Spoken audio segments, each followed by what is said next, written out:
Depuis quelques années, j'occupe un poste dans un immeuble de bureaux situé au cœur de la ville. Je suis développeur web pour une entreprise de presse et de journalisme en ligne. Mon travail consiste principalement à m'assurer que tous les articles soient correctement mis en ligne sur le site web et à veiller à ce que ce dernier fonctionne de manière fluide et soit accessible 24 heures sur 24, 7 jours sur 7. Habituellement, nous avions un employé de nuit, mais il a récemment démissionné. L'entreprise m'a donc en quelque sorte contraint à le remplacer en attendant de trouver un remplaçant. Au début, cela ne me dérangeait pas, mais j'ai vite compris que c'était affreux. J'étais seule dans le bâtiment à travailler de nuit. Je n'avais personne à qui parler et vraiment rien à faire. Je devais juste rester assis là, tout seul, dans un immense bureau vide. Cette nuit-là, j'ai eu la chance d'avoir un petit projet à réaliser. Ce n'était pas grand-chose, juste ajouter une page au site web, mais cela m'a occupé l'esprit pendant 1 heure. Après avoir terminé cette tâche, je me suis retrouvée à nouveau à attendre. L'ennui grandissant, je me suis préparé un café et ai décidé d'explorer le bâtiment. Jamais auparavant je n'avais visité les autres étages ou pièces et ma curiosité était piquée. Je suis montée jusqu'au dernier étage par l'escalier. Seule la lumière du couloir brillait dans l'obscurité.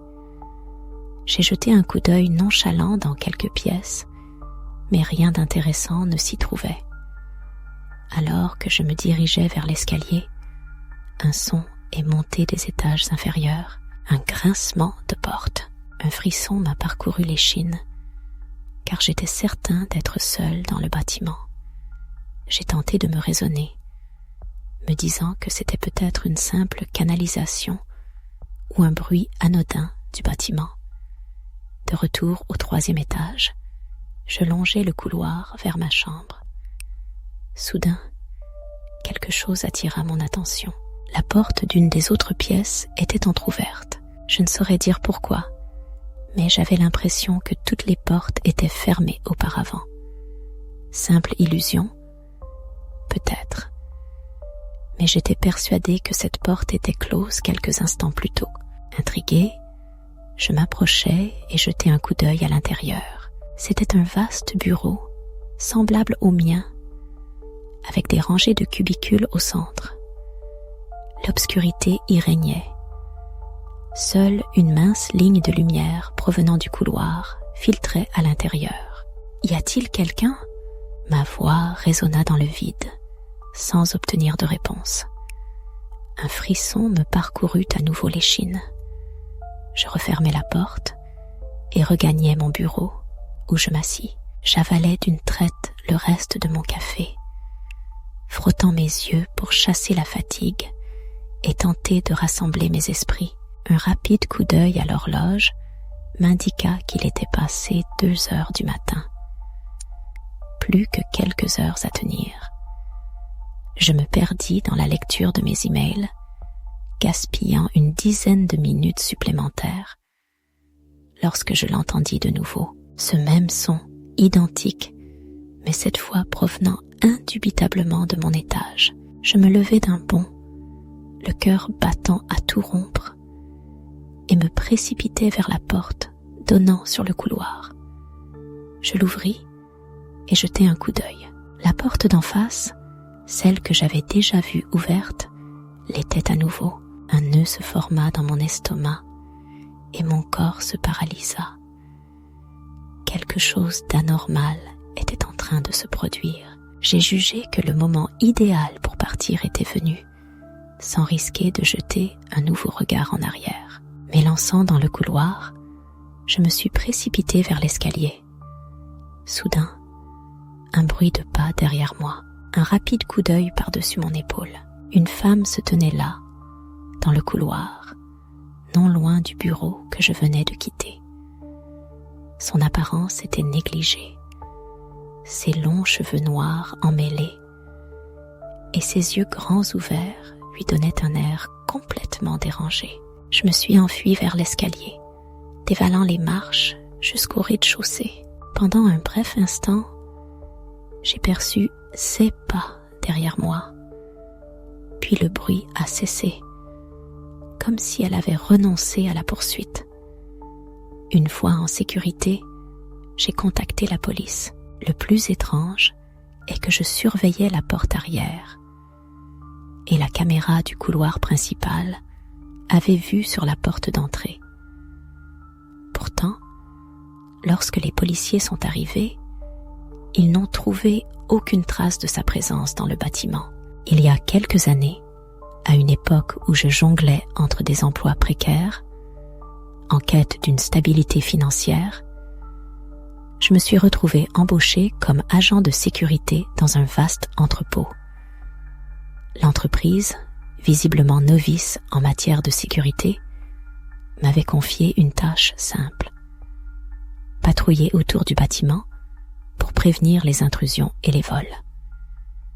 Peu après mon arrivée, un employé m'apprit que plusieurs cambriolages avaient eu lieu récemment, justifiant ainsi mon recrutement. Si l'inquiétude aurait dû me gagner, j'étais plutôt confiant. Je pensais que ma présence dissuaderait les malfaiteurs. Cependant, un événement étrange allait bientôt me prouver le contraire. Un matin, mes collègues découvrirent une femme à l'intérieur, errant sans but. Plus troublant encore, aucune des portes n'avait été forcée. Comment était-elle entrée et sortie? Le mystère restait entier. Durant les 2 semaines suivantes, l'entreprise engagea un gardien supplémentaire pour la nuit, mais la peur ne me quittait pas. Chaque soir, je me sentais observée, craignant le retour de cette femme. Sans la moindre information sur ses motivations, il était impossible de savoir ce qu'elle cherchait. Les 2 premiers mois se sont déroulés sans anicroche. Absolument rien ne s'est produit. Je n'ai jamais aperçu âmes qui vivent aux abords du bâtiment sur les écrans de surveillance, et je n'ai eu aucune confrontation. Compte tenu de la paix et du peu de travail à accomplir, c'était l'argent le plus facile que j'ai jamais gagné. Puis, lors d'une nuit ordinaire, je suis arrivée à 23 heures, me suis assurée que tous les employés avaient quitté les lieux.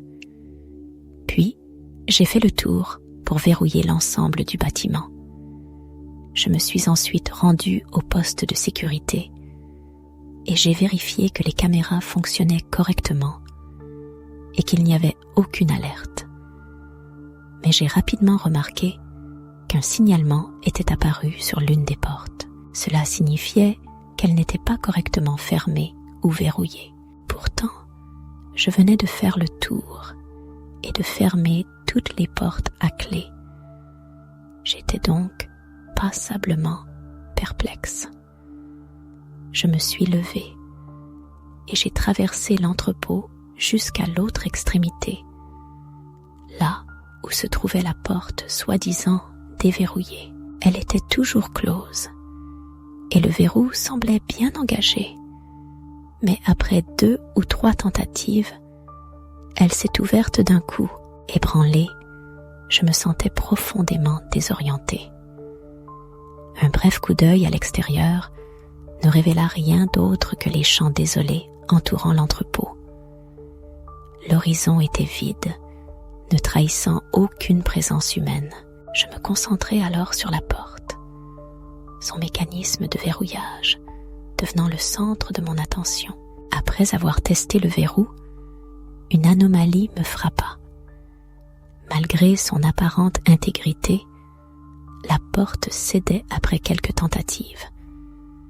Mon regard se posa alors sur l'encoche où le verrou était censé s'ancrer.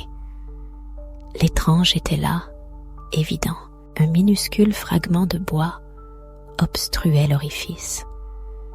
Sa présence délibérée, ne laissant aucun doute sur une intention malveillante, visant à empêcher le verrouillage complet, étant de service la nuit précédente sans qu'aucune alerte n'ait été déclenchée.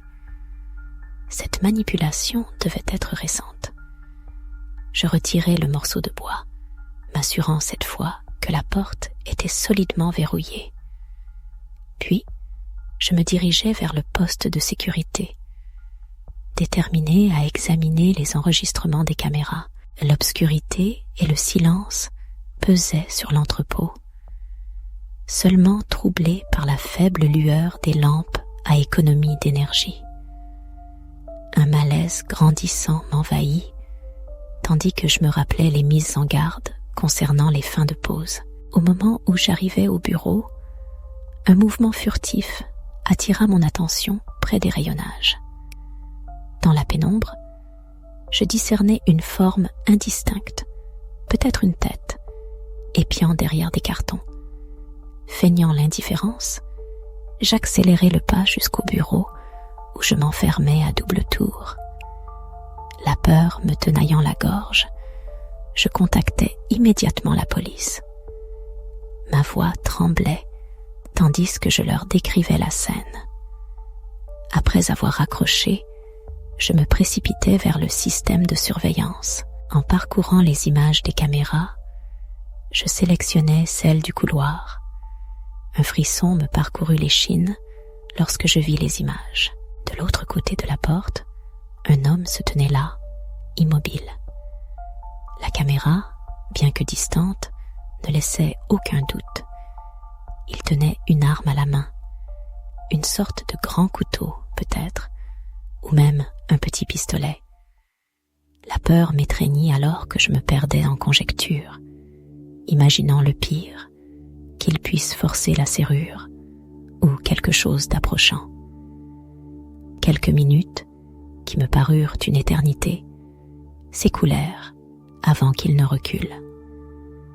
Je le suivis du regard, grâce aux caméras, tandis qu'il traversait l'entrepôt et s'éclipsait par la porte que j'avais moi-même réparée. Il disparut ensuite dans les champs, derrière le bâtiment.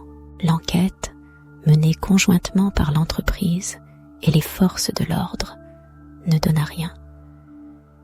Inutile de préciser que je démissionnai peu après, en quête d'un emploi beaucoup moins angoissant. Aujourd'hui encore, j'ignore les raisons de cette intrusion, ce que cet homme voulait. Dans le dédale d'une petite boutique où je travaille, je dois l'avouer, l'enthousiasme n'est pas vraiment au rendez-vous. Entre les tâches répétitives, une clientèle parfois difficile et même certains collègues, l'ambiance n'est pas toujours des plus stimulantes. Cependant, il s'agit de mon premier emploi, la porte d'entrée dans le monde du travail qui s'est ouverte sans exiger une montagne d'expérience.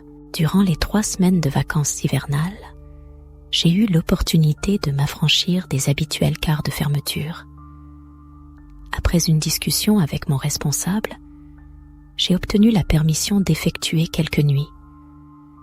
L'idée de pouvoir travailler à mon propre rythme, loin de l'agitation de la journée, était une perspective plus qu'attrayante. Chris, le responsable de nuit, m'a accueilli pour mon premier quart de travail. Après m'avoir expliqué les tâches à accomplir, il m'a laissé travailler en autonomie. Nous étions seuls, chacun à une extrémité du magasin. L'atmosphère nocturne était un véritable havre de paix. J'appréciais de pouvoir travailler au calme, bercé par la musique de mon choix.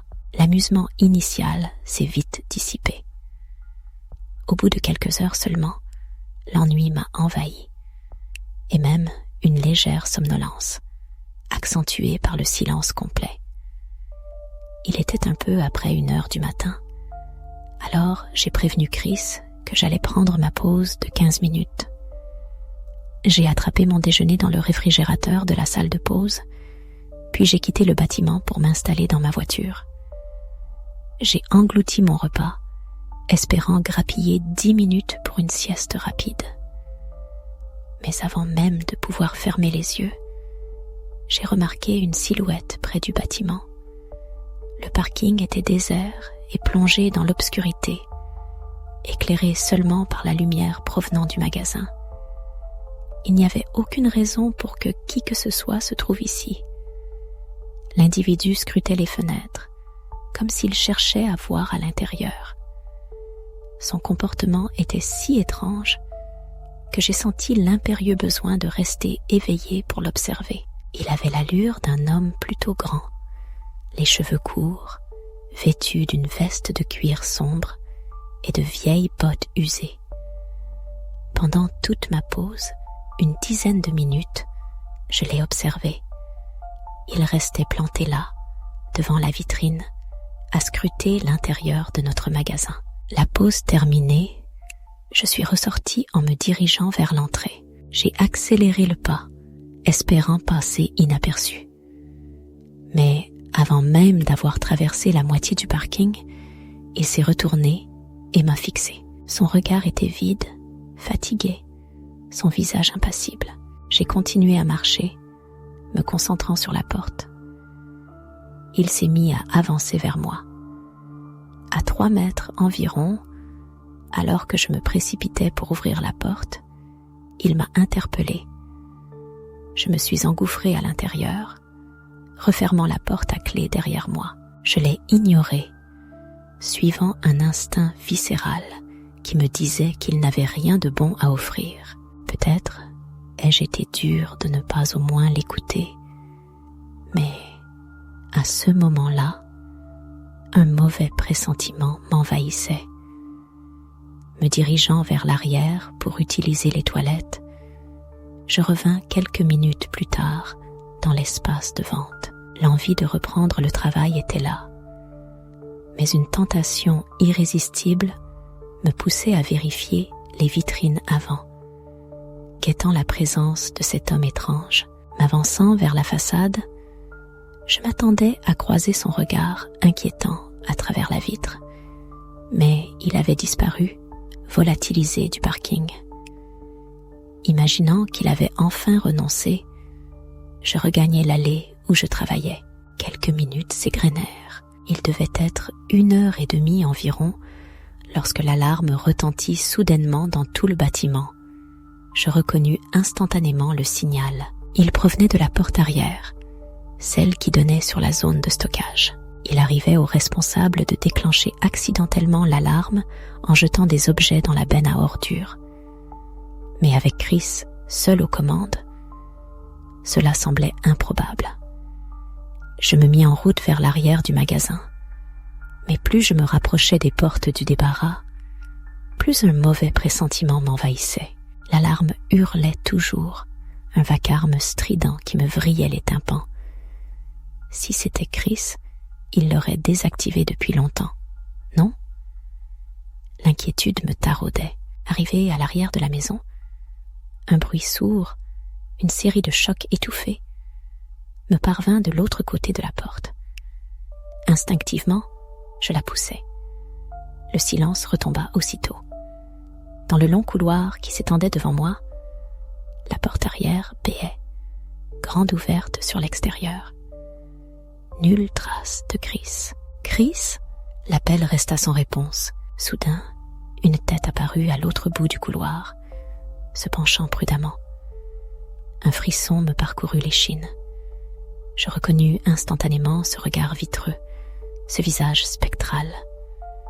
La tension me raidit, me transforma en statue de sel.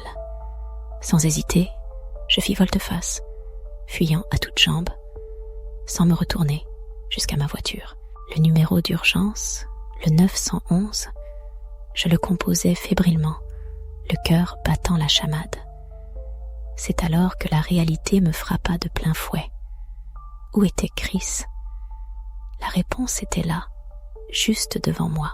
Les forces de l'ordre, alertées, sont arrivées promptement, investissant l'immeuble pour une fouille minutieuse.